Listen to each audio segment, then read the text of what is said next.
Welcome back to another Out of Spec Reviews video. We are going to be testing the efficiency of the brand new updated Mercedes E450. This is the one with the inline six. Of course, we run every car through our 70 mile per hour highway efficiency test. So we'll run you through the test procedures now, but if you like this kind of stuff, we do one every week with a different car we have to review, sometimes multiple times a week. Let's go do the E-Class. And I'm having to voice over this section of the video because we had so much noise while recording this. But let me take you through the testing procedures that we run every car through our efficiency testing. What we're going to do is we're going to fill up the Mercedes fuel tank all the way till it's full. We're going to put premium fuel in until the fuel clicker clicks. We're going to give it 30 seconds to settle in the tank, and then we are going to click the fuel clicker again all the way until it shuts off. We give it one extra time to fill up. Once we have it filled up, we're going to jump in the car, jump right on the highway behind this come-and-go gas station, and then we are going to set the cruise control at a GPS-accurate 70 miles per hour. Now, it doesn't just end there. We are going to make sure that we run a loop-style test, always ending where we've started. What this does is negate any altitude changes, elevation, of course, but also wind and traffic and other variables. Running a loop-style test is the only proper way to test MPG in the real world. So without further ado, let's jump in the car and go for the test. Wow, you just close the door in the E-Class and everything becomes instantly silent. It's a good telltale sign of a nice build quality here. Mercedes does it almost better than anyone else. This car is rock solid. So what we're going to do is we are going to put the car on as soon as we're ready to go. It is a mild hybrid vehicle, so we have a little bit of an EQ boost. We're not actually able to drive at all in electric mode, unfortunately. It's just a mild hybrid.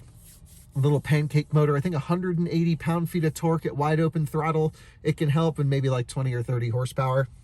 Anyway, doesn't really matter, shouldn't help us too much. What we're going to do is set the air conditioning and heat. Right now it's cold, so heat somewhere around that 68 to 72 degrees on the car's automatic setting. We will be putting the car in eco mode, as we do with every vehicle where it's available, but we will also not be using heated seats, no massaging seats, no like ancillary unnecessary equipment, but we do always run climate control because that's an important measure of efficiency. It's the first time we've run this test on wet roads, so this will go in a separate category from the other vehicles, but I still think it should be quite efficient. It's a brand new inline six motor.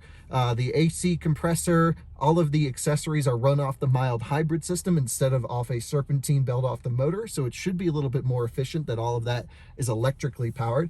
So let's get the car started up here. We're going to set the temperature to 70 on auto. We're going to put it in eco mode. There we go. And we're going to be heading off onto the highway. Off we go then. We are heading out in the E-Class right now. Our trip computer just ticked over to 378.5 miles. We always log this. We run the same loop. We know how long it is. However, it's always good just to make sure that the car agrees with the distance you went, and also if for whatever reason we miss an exit, forget an exit, this test is still valid. It's just over a longer distance. It's always going to be a loop style test. Again, the reason we run our loop style test is so that we can counteract any wind effects. Today's really nice because it's not really a windy day, which is great. But if we have a headwind on the way up, we could get a tailwind on the way back. That's the idea. And also for elevation differences, we don't want to do an efficiency test that's downhill and give the car a unfair advantage, or one that's uphill and give it an unfair disadvantage. So we are merging onto the highway. We always merge onto the highways at pretty much the same pace. We try to maintain all of that about the same. And here we are just gently accelerating.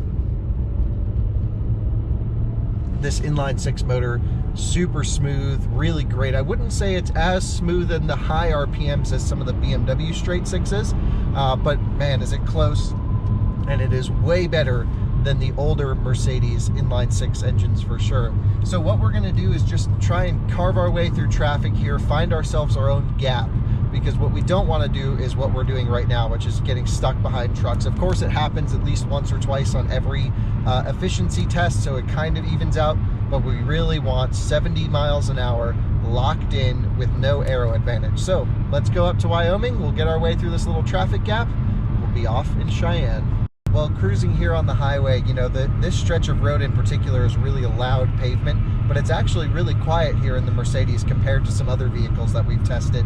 And right now I have the system on its Mercedes driver assistance systems. I forget exactly what they call it, but it's probably Mercedes-Benz Magic something. Everything's magic in Mercedes world. Magic ride control, blah, blah, blah. So anyway, let me tell you what this system does, because it's pretty interesting and makes this car such a highway cruiser. So it has adaptive cruise control, of course, lane centering, of course, but there's two interesting features here. The first is it does lane changes, so no one's really around. I'm just going to hit the left turn signal. Look, no hands on the wheel, just for demonstration purposes, and it is doing a lane change to the left.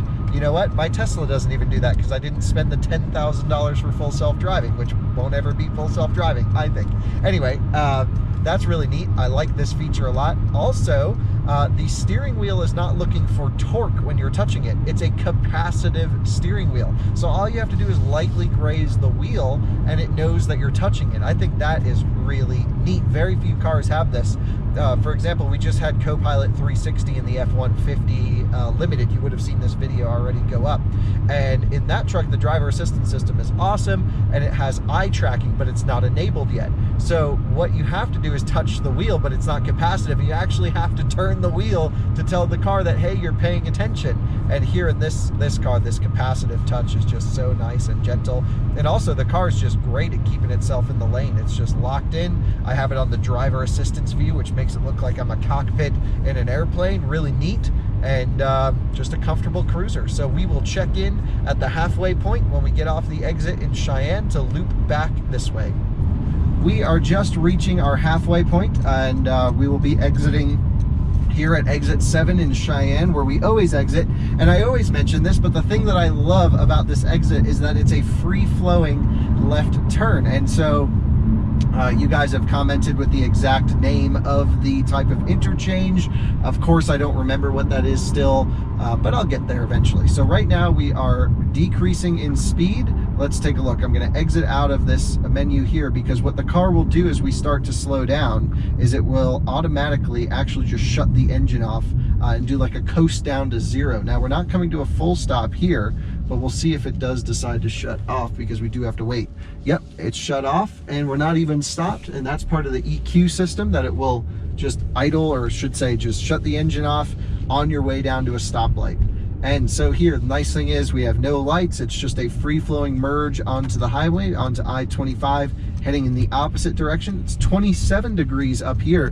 Very rarely is it actually warmer up in Cheyenne than our start point in Wellington, Colorado.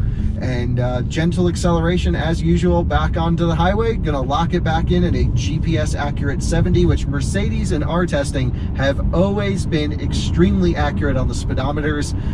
70 is a true 70 in this car. We've already verified, of course, but in every Mercedes, I don't think we've had to compensate for an uncalibrated speedometer, let's just say. So here we are cruising up to 70. Interesting thing is the revs are actually kind of high here, merging up on the highway. And I think what it's doing is it's prioritizing revs instead of engine boost in eco mode. And I've seen Mercedes do this in the past where, you know, when you have a ton of boost going into the motor, you need to compensate with a ton of fuel. And that's just air-fuel ratio, basic science. But if you can just increase the revs and not run as much boost, then it's actually more efficient. And I think that's why it was up to almost 3,000 RPM merging on the highway. Pretty neat technology. I love the calibrations. You know, this is the stuff the Germans are just great at, is every last nuanced situation, having the car perform as efficiently as possible, and really excited to see the results here. We are still pegged at a full tank of fuel indicated, about 400 miles of range still indicated on the screen. Pretty nice.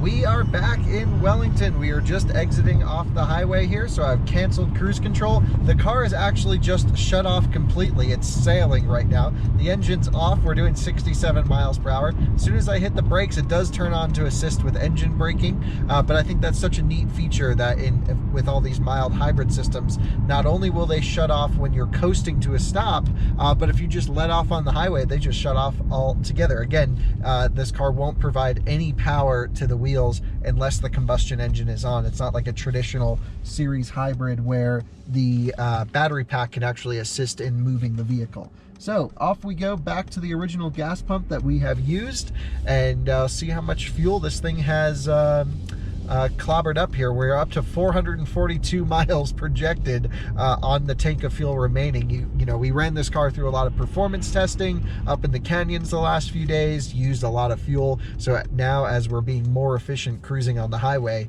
it certainly is increasing its estimate. There's a traffic light display that shows through a camera here inside what color the traffic light is, which I think is pretty interesting. Probably not that useful here in Colorado. We don't really have that many traffic lights on our side of the road, but it does help with having to look up to see what the light is right above you. Thankfully, the highway was fairly dry. We're just going to avoid some of these ice chunks here. Thankfully, the highway was fairly dry, not that much increased rolling resistance, but I would not say this was optimal conditions for the car to be in. I'm not going to pull on the wrong side this time. We're just going to pull over here, and let's see how much fuel the Merc has used. All right, we just finished up the fuel test. I don't have my wallet on me, so let me grab that, and then we will fill this thing up, and we're gonna figure out how much fuel it used. We're gonna calculate the efficiency based off of this many gallons and how many miles we just drove, like we do every time, and see what it did. So the best so far is still the Nissan Sentra SR, which did 42 miles per gallon.